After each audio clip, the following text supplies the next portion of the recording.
जेव्हापासून माझे आई-बाबा येणार आहे ही बातमी ऐकली तेव्हापासून मला खूप टेन्शन आले होते. मी आणि नुकतेच लग्न झालेली माझी पत्नी मुंबईत राहतो. माझी पत्नी खूप शिकलेली आहे, परंतु तिला स्वयंपाक अजिबात करता येत नाही आणि स्वयंपाक करण्याचा ती प्रयत्नही करत नाही.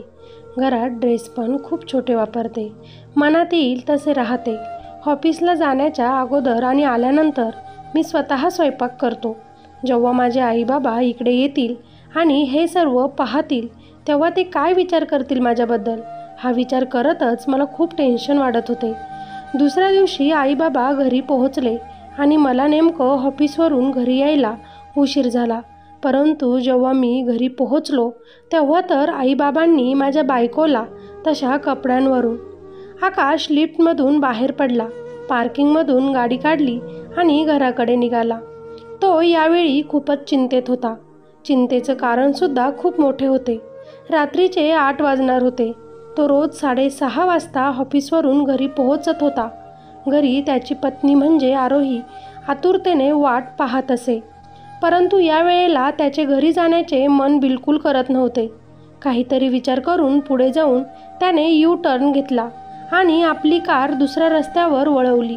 काही वेळानंतर त्याने मोकळ्या मैदानावर कार उभी केली आणि पायी चालत समुद्राकडे निघाला.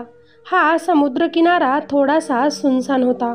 या समुद्रकिनारी मोठमोठे दगड होते. तो एका दगडावर बसला आणि समुद्राकडे एकटक पाहू लागला. समुद्राच्या लाटा किनाऱ्यापर्यंत येत होत्या आणि जे काही आपल्यासोबत घेऊन येत होत्या ते सर्व काही किनाऱ्यावर सोडून पुन्हा माघारी जात होत्या. तो खूप वेळपर्यंत त्या समुद्रांच्या लाटांकडे बघत होता. बघता बघता तो आपल्याच विचारात बुडून गेला. तो दुःखी होता असे नव्हते, परंतु खूपच गोंधळलेला होता. कारण आज त्याच्या बाबांचा ऑफिसमध्ये त्याला फोन आला होता.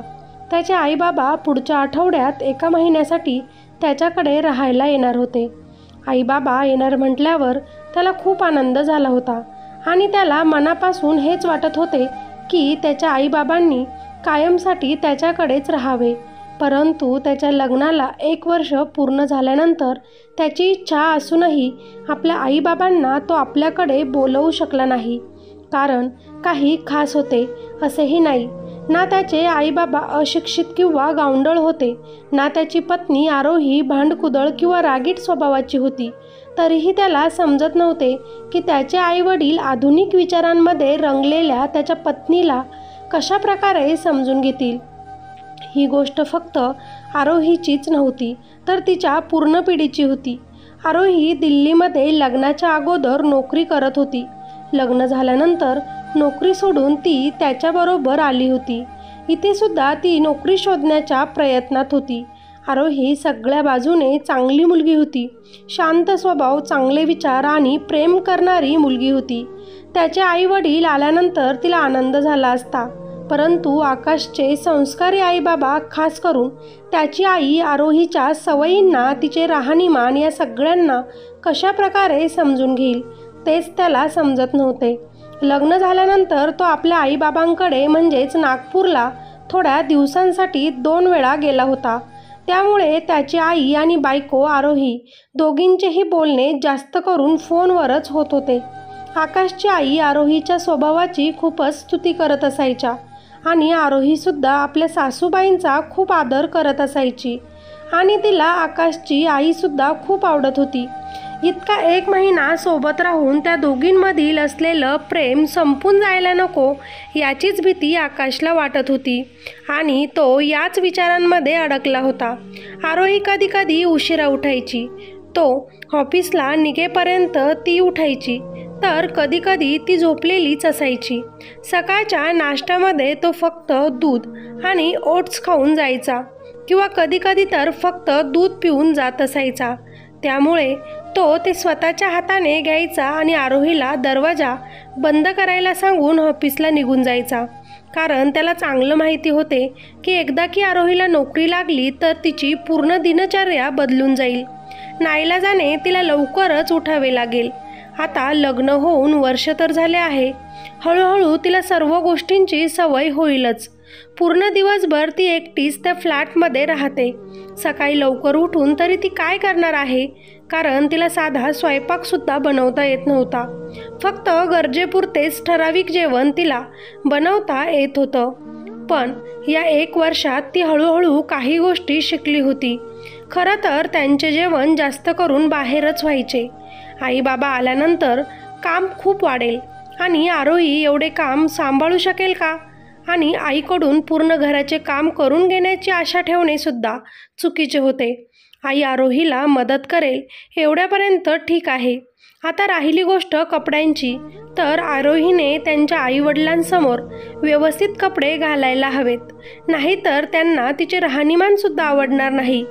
माझ्या आईच्या वयाच्या महिलांनी आपल्या नवऱ्याची खूप सेवा केली आहे. सर्व काही नवऱ्याच्या हातात त्या आयतं आणून देत होत्या. त्यांचा नवरा जर ऑफिसला जायला निघाला की लागणाऱ्या गरजेच्या गोष्टी त्याच्या हातात असायच्या. वेळेवर टिफिन तयार असायचा. त्या पिढीतली नवऱ्याची खूप सेवा करणारी आई आजच्या पिढीत वागणाऱ्या आरोहीला पसंत करेल का? त्याला हेच समजत नव्हते. आरोहीला जर काही दिवसांसाठी तिचे राहणीमान, तिची दिनचर्या बदलायला सांगितली तर ती आईबाबांविषयी काय विचार करेल? सासूसुनेचे नाते औपचारिक होऊन जाईल. हे नातं 1-2 दिवसांसाठी तर नाही ना? त्याचे आईबाबा आता त्याच्याजवळ येत जात राहणार. हा सगळा विचार करून तो एका विचित्र अवस्थेत बुडाला होता. रात्रीचा अंधार वाढतच चालला होता. समुद्राच्या लाटा समुद्रकिनाऱ्यावर डोकं आपटून आपटून त्याला विचारातून बाहेर काढण्याचा असफल प्रयत्न करत होत्या. त्याने घड्याळावर नजर टाकली. 10 वाजणार होते. त्या क्षणी मोबाईल वाजला. आरोही फोनवर होती. हॅलो, कुठे आहेस तू? अजून ऑफिसमधून निघाला नाहीस का? किती वेळा मी फोन केला, उचलत का नव्हता?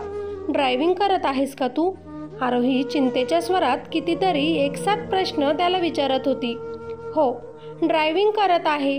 बस पोहोचतच आहे घरी. त्याने उडत उडत उत्तर दिले आणि उभं राहून कारकडे बघितले आणि तिथून निघाला. आज घरी आला तरी तो शांतच होता आणि आरोही तिच्या सवयीनुसार त्याच्यासोबत हसून गप्पा मारत होती. त्याला त्याच्या विचारातून बाहेर काढण्याचा प्रयत्न करत होती, पण त्याचे मौन रूत तुटत नव्हते. मग शेवटी तिने विचारलेच, काय झालं आहे आकाश? आज तू शांत शांत का आहेस? अस्वस्थसुद्धा दिसतोयस. सगळं ठीक तर आहे ना? की बरं वाटत नाही आहे? आरोही त्याच्या घनदाट केसांमध्ये बोटे फिरवत त्याच्या बाजूला बसली. त्याने आरोहीकडे एक नजर पाहिले. खरं तर आरोही गोड स्वभावाची साधी सरळ मुलगी होती आणि म्हणूनच तो तिच्यावर खूप प्रेम करत होता. तिच्या ज्या काही सवयी होत्या त्या त्याला पसंत होत्या आणि बाहेर पण तो मग बघत असायचा की आरोहीच नाही तर त्याच्या वयाच्या मित्रांच्या बायकासुद्धा आरोहीसारख्याच होत्या. ही पिढी जुन्या पिढींपेक्षा बिलकुल वेगळी होती. तो आरोहीला प्रेमाने आपल्या कुशीत घेऊनच म्हणाला, नाही आरू, अशी काहीही खास गोष्ट नाही. उलट एक चांगली बातमी आहे. नागपूरवरून आपल्याजवळ 1 महिना राहण्यासाठी आई बाबा येणार आहेत.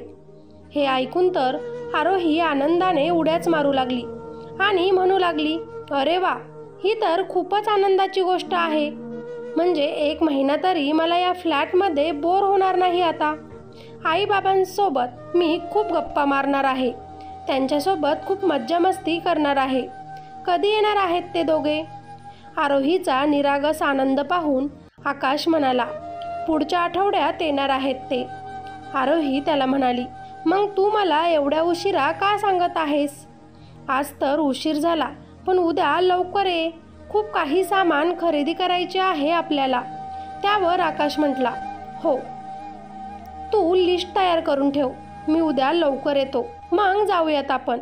आई बाबा येणार म्हटल्यावर आरोही खूप आनंदात आणि उत्साहित होती. तिला तर आई बाबांसोबत नागपूरवाली मजा मस्ती करायची होती. या व्यतिरिक्त ती काहीच जास्त विचार करू शकत नव्हती. आकाश मात्र तिच्या या उत्साहाला स्मित हास्य करून बघत होता. त्यांचे नवीन लग्न झाले होते तेव्हा सुरुवातीला ते नागपूरमध्ये काही दिवसांसाठी राहिले होते आणि नागपूरमध्ये तर सगळं काही हातात मिळत होते. आईची सर्व तयारी आधीच पूर्ण असायची की कोणाला काहीच करण्याची गरज पडायचीच नाही. ती फ्रीजमध्ये सर्व काही खाद्यपदार्थ अगोदरच बनवून ठेवायची आणि याशिवाय घरात जुने नोकर देखील होते. त्यामुळे आरोहीला साधा चमचाही उचलण्याची गरज पडत नव्हती आणि नवीन नवरी असल्यामुळे आणि त्यात थोड्या दिवसांसाठी असल्यामुळे कोणीही तिच्याकडून कोणताही कामाची अपेक्षा ठेवत नव्हते. तिने स्वतःहून काही केले तर ठीक आणि नाही केले तर कोणालाच काहीच फरक पडत नव्हता. आरोही तिच्या प्रेमळ स्वभावामुळे सासू सासऱ्यांची इतकी लाडकी झाली होती की ते तिला त्यांच्या हृदयात ठेवू लागले होते. आरोही आई बाबा येणार म्हटल्यावर खूप प्लॅनिंग करत होती. त्यामुळे आकाशला तिला काहीही बोलून किंवा तिला काहीही समजावून तिच्या आनंदात विरजन पाडायचे नव्हते. म्हणून त्याने मनातल्या मनात विचार केला होता की जे काही होईल ते होईल, पुढचे पुढे पाहून घेईल. आकाश विचारांतून बाहेर आला आणि तिची मस्करी करतच तिला म्हटला, आता फक्त बोलतच बसणार आहेस की काही खायला पण देणार आहेस? घरात काही बनवले आहेस की बाहेरून ऑर्डर करू? तेव्हा आरोही म्हटली, आज तर मी नूडल्स बनवले आहेत. तेव्हा आकाश तोंड वाकडं करत म्हणाला, नूडल्स बनवले आहेत तू? अगं भाजी चपाती तर बनवायची ना. असे रोज रोज माझ्याकडून नाही खाल्ले जात ते चायनीज पदार्थ. तेव्हा आरोहीने उदास चेहरा करून त्याला म्हटले, पण मला तर चपाती चांगली बनवता येतच नाही ना. कोणत्या तरी देशाचा नकाशाच होतो. तेव्हा आकाश हसायला लागला आणि तिच्या गालावर प्रेमाने हात थोपटत म्हणाला, काहीच हरकत नाही, मी बाहेरून ऑर्डर करीन. पण एक लक्षात ठेव, यावेळेस आई आल्यावर तू चपाती भाजी बनवायला शिकली पाहिजे. तेव्हा आरोहीसुद्धा त्याला म्हटली, ठीक आहे, मी नक्की शिकेन. आता एका आठवड्यानंतर आकाशचे आई बाबा आले होते. नागपूरवरून संध्याकाळची फ्लाईट होती. पण त्याच दिवशी महत्त्वाचं काम आल्यामुळे आकाशला ऑफिसमधून लवकर बाहेर पडता आले नाही. त्यामुळे आरोही स्वतः सासू सासऱ्यांना एअरपोर्टवर घेण्यासाठी गेली होती. आकाश ऑफिसमधून आईबाबांशी फोनवरच बोलत होता. त्याचे आईबाबा पहिल्यांदाच त्याच्याकडे मुंबईला आले होते म्हणून तो खूप आनंदी होता. पण आरोहीमुळं थोडा नर्वसही होता. संध्याकाळी घरी पोहोचल्यानंतर आरोही आईबाबांशी बोलण्यात मग्न झाली होती आणि त्याचे आईबाबाही आपल्या मुलाचा सुखी संसार पाहून आनंदी झाले होते. आणि मग चौघही बसून इकडच्या तिकडच्या गप्पा मारू लागले. तेव्हा त्यांना समजलेच नाही की वेळ कसा निघून गेला. मग आकाशने विचार केला की आज आपण बाहेरचेच जेवण करू. म्हणून तो आईबाबांना म्हणाला, आईबाबा, आज आपण जरा बाहेर फिरूयात. तुम्हाला थोडीफार मुंबई दाखवतो, मग बाहेरच जेऊ आणि परत घरी येऊ. त्यांनीही होकार दर्शवला आणि चौघही तयार होऊन निघाले. दुसऱ्या दिवशी आकाशचे ऑफिस होते, पण तो आज नेहमीपेक्षा लवकर उठला होता. त्याने 1-2 वेळा आरोहीला उठवण्याचा प्रयत्न केला, परंतु ती एवढ्या गाढ झोपेत होती की तिने कूस बदलली आणि पुन्हा झोपली होती. शेवटी तो उठून आपल्या आईबाबांच्या खोलीकडे जायला निघाला. तेव्हा जाताना त्याने पाहिले की आई किचनमध्ये गॅस पेटवण्याचा प्रयत्न करत आहे. तो किचनमध्ये गेला. आईला म्हटला की अगं आई, काय करत आहेस तू? तेव्हा आई म्हटली, चहा बनवत आहे बाळा, तू पिणार का? तेव्हा आकाशने होकारार्थी मान हलवली आणि म्हटला, हो पिणार की.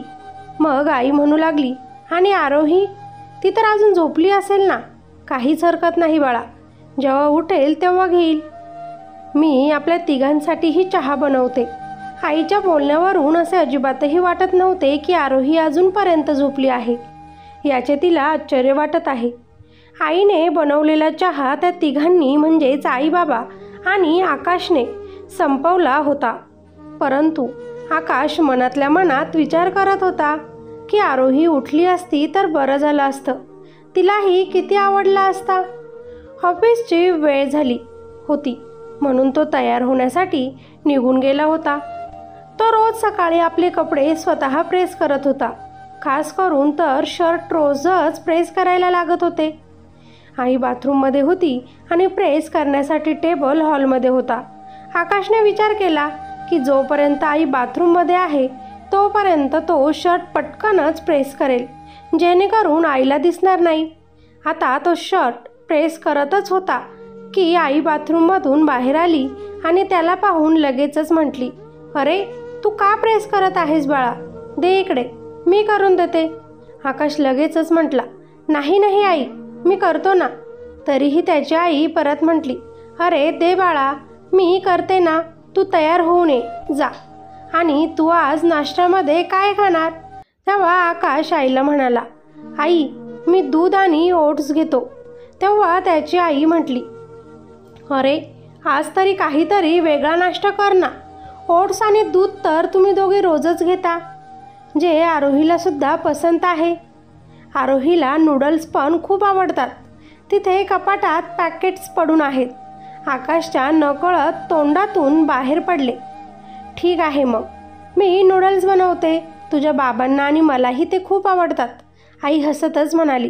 तो विचार करत होता की आई काही बोलली नाही, पण आई नक्कीच हा विचार करत असेल की याची बायको अजून झोपली आहे आणि हा ऑफिसला जाण्यासाठी पळून पळून घाई गडबडीत तयारी करतोय. परंतु आईच्या चेहऱ्यावरून तरी असे त्याला काहीच दिसले नाही. मग त्याने समाधानाने आपली तयारी केली. तोपर्यंत आरोहीसुद्धा तिच्या बेडवरून उठून होती. तिच्या परीने ती आज नेहमीपेक्षा लवकरच उठली होती. इकडे सगळ्यांचा निरोप घेऊन तो ऑफिसला निघाला. आरोही फ्रेश होऊन जेव्हा बेडरूममधून बाहेर आली तेव्हा आईने तिला नाश्ता दिला. आकाश ऑफिसमध्ये बसून जेवणाचा विचार करत होता की माहिती नाही आज घरात काय बनले असेल. त्याची आई बाबा तर रोज रोज बाहेरचे जेवण नाही जेवू शकत असे. मग त्याने आरोहीला फोन लावला. हॅलो. आरोहीचा गोड आणि निरागस आवाज ऐकून तो सर्व काही विसरला आणि मग म्हटला, दुपारच्या जेवणासाठी काही बनवले का नाही तुम्ही? नाही तर बाहेरून मागव काहीतरी. तेव्हा आरोही खूप आनंदातच म्हणाली, अरे आईने मस्त राजमा भात बनवला आहे आणि माझ्या आवडीची फ्लावरची भाजीसुद्धा. आरोहीच्या आवाजात आईबद्दल प्रेम होते. ती हसतच म्हणाली, ऐक ना, तुला हवे असेल तर आज घरी जेवायला ये. तेव्हा तो हसतच म्हणाला, नाही नाही, तू खा, मी संध्याकाळी उरलेलं खाऊन घेईल. आता माझं ऐक, तू संध्याकाळी चांगला चहा बनव. निदान संध्याकाळी तरी तुझ्या हातचा त्यांना चहा दे. उत्तर न देताच आरोही फक्त हसली. आकाश संध्याकाळी लवकर घरी पोहोचला. तेव्हा तिघेही बसून चहा पित होते. तो घरी पोहोचताच आई आणि बाबा आरोहीने बनवलेल्या त्या चहाचे कौतुक करू लागले. तेव्हा आकाश हसत हसतच म्हणाला, आई आरोही टोमॅटोचं सूपसुद्धा खूप छान बनवते. तेव्हा आई म्हटल्या, हो का आरोही, आज सूप बनवून प्यायला दे तुझ्या हातचे. आरोहीसुद्धा हसतच म्हणाली, हो आई, आज मी सूप बनवते. तेव्हा आई किचनकडे जाताना म्हणाली, ठीक आहे, मी आज जेवायला काय बनवू? त्यावर आकाश म्हटला, आज आपण बाहेर फिरायला जाणारच आहोत, तर जेवूनच बाहेरून परत येऊ. तेव्हा आई म्हटली, नाही नाही, मी स्वयंपाकाची थोडी तयारी करते, मग आपण फिरायला जाऊ. जोपर्यंत आम्ही इथे आहोत तोपर्यंत घरी बनवलेले जेवण खा. आरोही प्रेमाने आईच्या गळात हात टाकत म्हणाली, हो आई, आज आलूची भाजी बनवा, जसे तुम्ही नागपूरमध्ये बनवत होता. तुम्ही मला सांगा, मी सर्व वाटणाची तयारी करते आणि तुम्हाला बनवायला मदतसुद्धा करते. फ्रीजमध्ये सगळ्या भाज्या आणून ठेवल्या आहेत. खरं तर तुम्ही येणार म्हणून आणून ठेवल्या आहेत. तेव्हा आई सुनेच्या गालावर हात फिरवत प्रेमाने म्हणाल्या, ठीक आहे, मी माझ्या मुलीच्या आवडीचे जेवण बनवेल. तेव्हा आकाश आश्चर्याने आईकडे पाहत होता, कारण फक्त त्यांची पिढी बदलली असे नाही, तर त्यांच्या आईवडिलांची पिढी देखील कितीतरी बदलली आहे हे त्याला जाणवले आणि याचेच त्याला नवल वाटत होते. आईने घाईघाईने जेवणाची तयारी केली आणि चौघेही फिरायला बाहेर पडले. बाहेर तो बघत होता की आरोही त्याच्या आईबाबांना चिपकूनच होती. कधी ती एकाचा हात धरत होती तर कधी दुसऱ्याचा. कधी कधी तर आकाशला वाटत होते की हे त्याचे नाही तर आरोहीचेच आईवडील आले आहेत आणि तो त्यांचा जावई आहे. आरोही लहान सहान गोष्टीत आईबाबांची खूप काळजी घेत होती. आजूबाजूला घेऊन जाताना ती त्यांना प्रत्येक ठिकाणाविषयी माहिती सांगत होती आणि त्याचे आईबाबा त्यांच्या लाडक्या सुनेवर खूप खुश झाले होते आणि हाच दिनक्रम रोज चालू होता. आईने स्वयंपाक व घराची जवळजवळ संपूर्ण जबाबदारी स्वतःवर घेतली होती आरोहीला जो काही स्वयंपाक बनवता येत होता ती तो पूर्णपणे प्रेमाने बनवून इतरांना देण्याचा प्रयत्न करत होती. आणि मग संध्याकाळी चौघही फिरायला निघायचे. घरी आल्यावर आरोही कपडे बदलायला जायची तर आई स्वयंपाकघरात जाऊन उरलेली जेवणाची तयारी करायची आणि मग बसायची.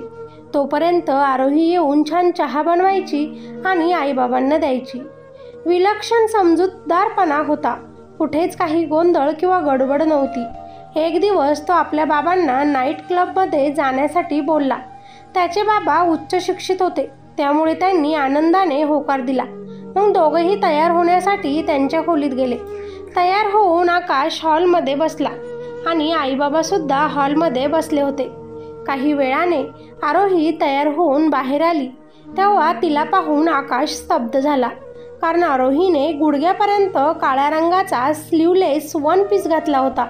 ते पाहून तो घाबरला आणि आईबाबांचे चेहरे पाहू लागला. आत्तापर्यंत तर ते तिच्या पेहरावाला आनंदाने पचवत होते. त्याला जर माहिती असते की आरोही आज काय घालणार आहे तर त्याने तिला नकार दिला असता.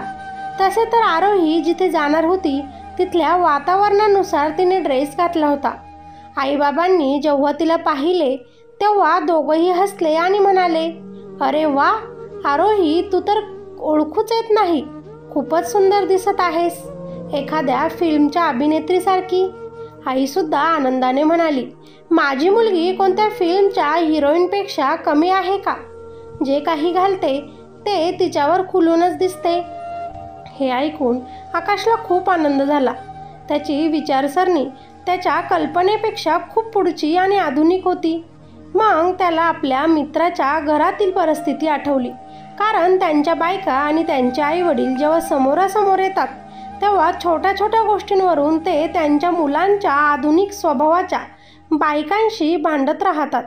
त्यांच्या सुनेनं उशिरा उठण्यापासून ते कसे कपडे घालावे, नीट स्वयंपाक कसा करावा, घरातील कामं कशी करावी, अशा अनेक गोष्टींच्या तक्रारी करतात. आणि आत्ताच्या सुनांना आपल्या जुन्या विचारांच्या सासू सासऱ्यांच्या अशा बंधनांचा राग येत होता, ज्यामध्ये बिचाऱ्या त्यांच्या मुलांची किंवा नवऱ्याची वाईट अवस्था होऊन जात होती. मुलगा त्यांच्या बायकोवर प्रेम करतो, त्याला त्यांच्या बायकोच्या चांगल्या वाईट सवयींशी तोडजोड करायची असते, पण त्याचे आईवडील हे समजून घेऊच शकत नाहीत. त्यांना त्यांचा मुलगा बिचारा वाटू लागतो. त्यांना समजत नाही की आपल्या सुनेला वाईट बोलणे किंवा तिला नापसंत करणे यामुळे त्यांच्याच मुलाचे हृदय तुटू शकते आणि त्यामुळे त्यांच्यामधील नाते संबंधही कमकुवत होऊ शकते. असो, ही त्याच्या मित्रांची समस्या आहे. आकाशने विचार केला की तो तर इतक्या दिवसांपासून उगीच घाबरला होता आणि त्यामुळे आपल्या आईबाबांना मोकळ्या मनाने आपल्याजवळ राहण्यासाठी बोलवूसुद्धा शकत नव्हता. ते चौघंही सोबत खूप मजा मस्ती करत असायचे, फिरायचे, हसायचे, बोलायचे. हसून खेळून राहिल्यामुळे त्यांच्या छोट्याशा फ्लॅटमध्ये कायम आनंदाचे वातावरण असायचे. भलेही आरोहीला खूप काही किचनचे काम येत नव्हते, परंतु तिच्या प्रेमात आणि तिच्या भावनांमध्ये आईबाबांसाठी कुठेच कमी नव्हती. उलट आईबाबा घरात असल्यामुळे ती अधिकच आनंदित राहायची. हळूहळू आईबाबा जाण्याचा दिवस जवळ येत होता. जसा जसा त्यांच्या जाण्याचा दिवस जवळ येत होता, आरोही उदास उदास राहू लागली होती. सारखी सारखी आईबाबांसोबत खोटं खोटं गोड भांडू लागली होती की पुन्हा गावाला का जात आहात तुम्ही? तिथे काय आहे? तुमची तर मुलं इथे आहे, मग इथेच राहा ना आमच्याजवळ. मग आईबाबा तिला प्रेमाने समजवायचे, पुन्हा येईल बाळा, आता तुम्हीच दोघे सुट्टीला घरी राहायला या. आपल्या वर्षात 2 वेळा तुम्ही तिकडे या आणि 1 वेळ आम्ही इकडे येत जाईल, म्हणजे आपले भेटणेही होत राहील. मग आरोही म्हणाली, मग तुम्ही दोघे कायमसाठी इथे का नाही राहत? जवळजवळ आरोही रडायलाच लागली होती. आईने तिला आपल्या मिठीत घेतले आणि म्हणाली, आम्ही इथेच राहिलो तर तुम्ही सुट्टीला घरी कोणाजवळ जाणार? पुढच्या वेळेस येऊ तेव्हा जास्त दिवस राहू इथे. बाळा, तिकडे गावाला सुद्धा घरी कोणीच नाही आपल्या. खूप दिवस एकटे घर सोडूशी वाटत नाही ना. तू तर आमची लाखात एक लाडकी मुलगी आहेस. तुझ्यासोबत तर आम्हाला खूप छान वाटते, पण घरी गावाला जावेच लागणार ना बाळा. आपली शेती आहे तिकडे, इतके मोठे घर आहे. आरोही रडू लागली होती. तिच्या डोळ्यांतील अश्रू पाहून आकाशसुद्धा भावूक झाला होता आणि म्हणू लागला, अजून थोड्या दिवस थांबा ना बाबा, मी फ्लाईटचे तिकीट पुढचे काढतो. तेव्हा बाबा म्हणाले, नाही आकाश बेटा, जेव्हा पुढच्या वेळेस राहायला येऊ तेव्हा आम्ही जास्त दिवस राहू. आता शेतीचे कामे तोंडावर येऊन पडली आहेत. आईबाबांचा जाण्याचा दिवस आला होता. संध्याकाळी फ्लाईट होती आणि त्या दिवशी रविवार होता. आईबाबांनी नकार देऊनही आरोहीने त्यांच्यासाठी खूप सारे गिफ्ट खरेदी केले होते. सकाळी आकाश खूप लवकर उठला आणि आपल्या आईबाबांच्या खोलीत गेला होता. तेव्हा बाबा खाली चालायला गेले होते. आकाश आईजवळ जाऊन बसला. तेव्हा आई उठायला लागली आणि त्याला म्हणाली, थांब, मी तुझ्यासाठी चहा बनवून आणते. यावर आकाश म्हणाला, नाही आई, राहू दे, मला रोज चहा पिण्याची सवय नाही. तू बस ना माझ्याजवळ, उद्यापासून तू नसणार. इतके दिवस कसे निघून गेले कळालेच नाही. कसा हा 1 महिना गेला कळालाच नाही. तू आणि बाबा इथे आल्यामुळे खूप छान वाटत होते. तेव्हा आई म्हणू लागली, छान तर आम्हाला सुद्धा तुमच्याजवळ आल्यामुळे वाटत होते बाळा. तुम्ही दोघांनी किती सेवा केली आमची, किती फिरवले, किती आमच्यावर पैसा खर्च केला तुम्ही. इतक्या साऱ्या वस्तूसुद्धा आमच्यासाठी खरेदी केल्या. आकाश म्हणाला, इतके काहीच नाही केले आई. आणि आई, वडिलांना खुश केल्याने आशीर्वाद तर आम्हालाच मिळणार आहे ना. तेव्हा आई आपले अश्रू पुसत आनंदानेच त्याला म्हणू लागली, किती प्रेमळ आणि गोड बोलतात तुम्ही दोघेही. तुमचे असे बोलणे, तुमच्या भावना मनाला स्पर्श करतात बघ आमच्या. हा 1 महिना खूपच आमचा आनंदात गेला बघ. तेव्हा आकाश संकोच करतच आपल्या आईला म्हणाला, पण आई, तुझ्यावर खूप साऱ्या कामाचा भार आला. खरं तर आरोहीला अजून घरातले काम येत नाही. हळूहळू ते सुद्धा ती शिकेल. नोकरीला लागली तर लवकर उठण्याची सवयसुद्धा तिला लागेल. त्यावर आई म्हणू लागली, काम महत्त्वाचे नसते बाळा. आरोही प्रयत्न करत आहे ना, ती आळशी नाही आहे. तिला जे काही येऊ शकते ते ती करायचा प्रयत्न करते. काही न येणे आणि काहीच करण्याची इच्छा नसणे, दोघेही मध्ये खूप जास्त फरक आहे. महत्त्वाचा तर स्वभाव असतो.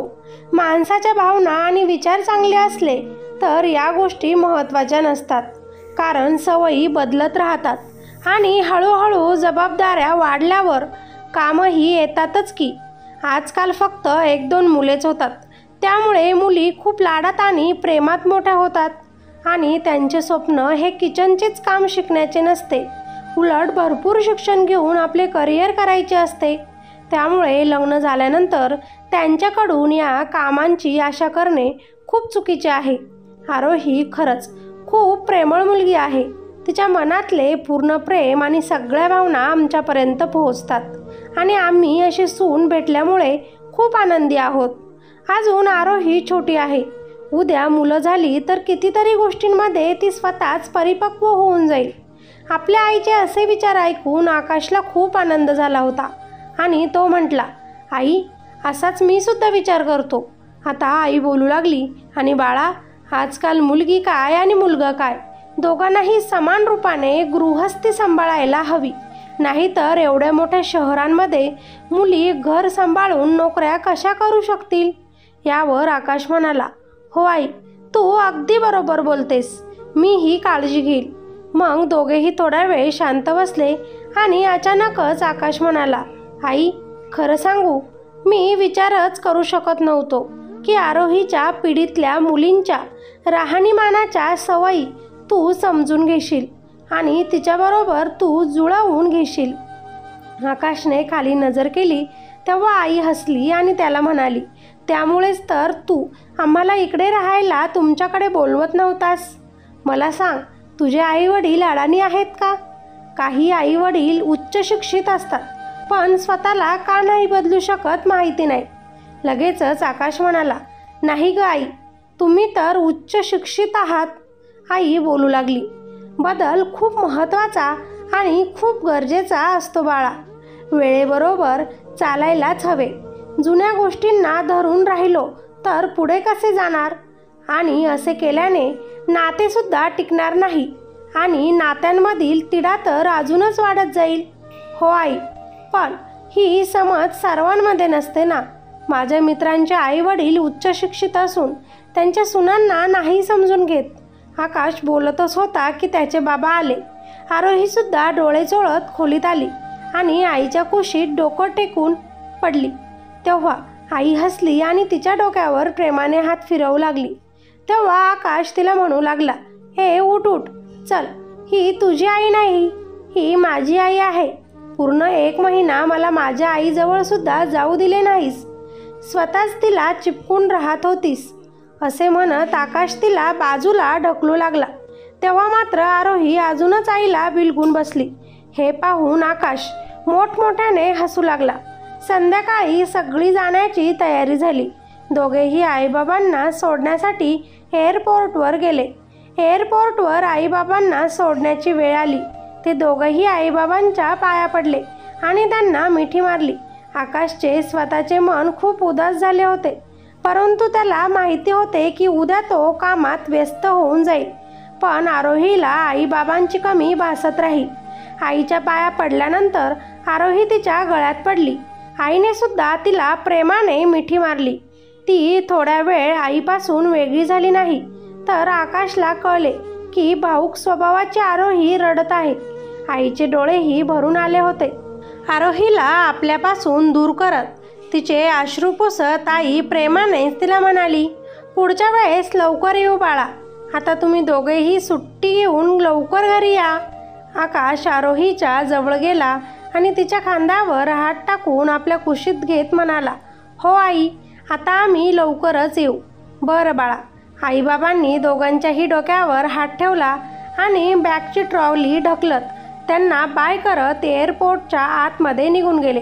आकाश आणि आरोही भरल्या डोळ्यांनी त्यांना जाताना पाहत होते. आकाश विचार करत होता, बदल तर हा घडायलाच हवा. मग तो हवामानात असो किंवा विचारात, तरच जीवन सुखी होईल. मित्र आणि मैत्रिणींनो, या गोष्टीचे तात्पर्य, खरंच आकाशच्या आईसारखा विचार जर प्रत्येक सासूने केला तर सासू सुनेत जो तिढा आहे तो कायमचा निघून जाईल. आणि सुनेने सुद्धा सासूबाईंच्या मनाचा तितकाच विचार करायला हवा. वेळेनुसार बदलायला हवे, पण आपल्या मर्यादा राखूनच. जसे जुनी पिढी नव्या पिढीला समजावून घेते, तितकेच नव्या पिढीनेही जुन्या पिढीनुसार थोडं तरी वागलं पाहिजे. कारण तिथूनच आपल्याला संस्कार भेटतात. आणि मला सगळ्यात या गोष्टीचे वाईट वाटते की कमीत कमी 20 ते 25 वर्षांनंतर आपल्याला पांढरी टोपी, धोतर, नऊवारी साडी नेसणारी आजी, जुनी माणसं दिसणार नाहीत. हे खूप कटू सत्य आहे.